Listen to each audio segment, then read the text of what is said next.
Jail জুলুমের ভয় দেখাবেন না। আল্লাহর মেহেরবানিতে এগুলোকে কোনো পাত্তাই দেই না। ফাঁসির ভয় দেখাবেন না। ফাঁসির রশি যদি জাতির মুক্তির জন্য প্রয়োজন হয়, ফুলের মালা হিসাবে কবুল করে নেব। ফাঁসির তক্তার উপর দাঁড়িয়ে বুক কাঁপবে না, ঠোঁট কাঁপবে না, বিজয়ের জয়ধ্বনি শুনিয়ে যাব ইনশাআল্লাহ।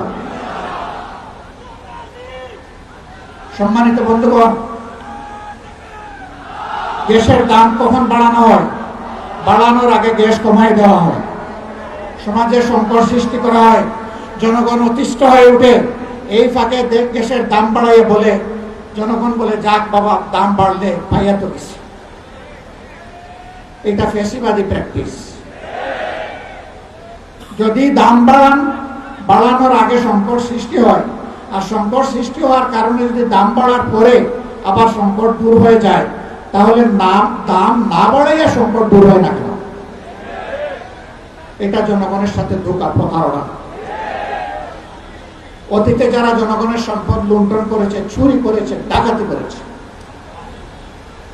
এখন সরকারি দলের দ্বিতীয় ব্যক্তি বলেছেন সেই চুরি ডাকাতি অপরাধের প্রবৃদ্ধি হয়েছে, কোনো পরিবর্তন হয় নাই। এটা আরেকটা রাজসাক্ষী, স্বীকারোক্তিমূলক জবানবন্দি 164 ধারা। ওনারা সংবিধান বলেন তো, এই জন্য একটু সংবিধান বললাম।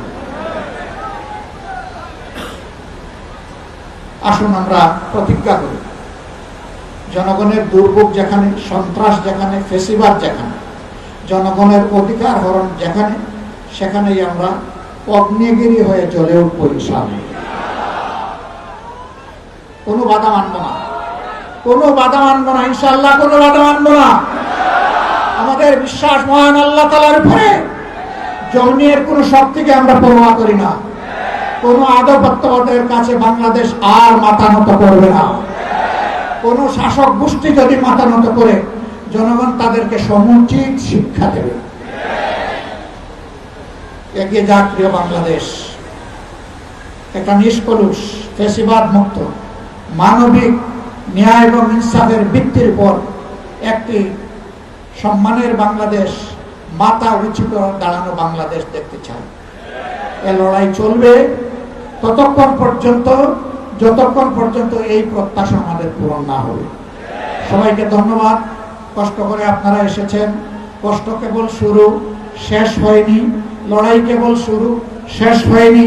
আগামীকাল জনদুর্ভোগ নিয়ে এই কাছেই মুক্তাঙ্গনে আপনাদের সকলের দাওয়াত। আগামীকাল আবার দেখা হবে ইনশাআল্লাহ। আল্লাহ হাফেজ। বাংলাদেশ জিন্দাবাদ।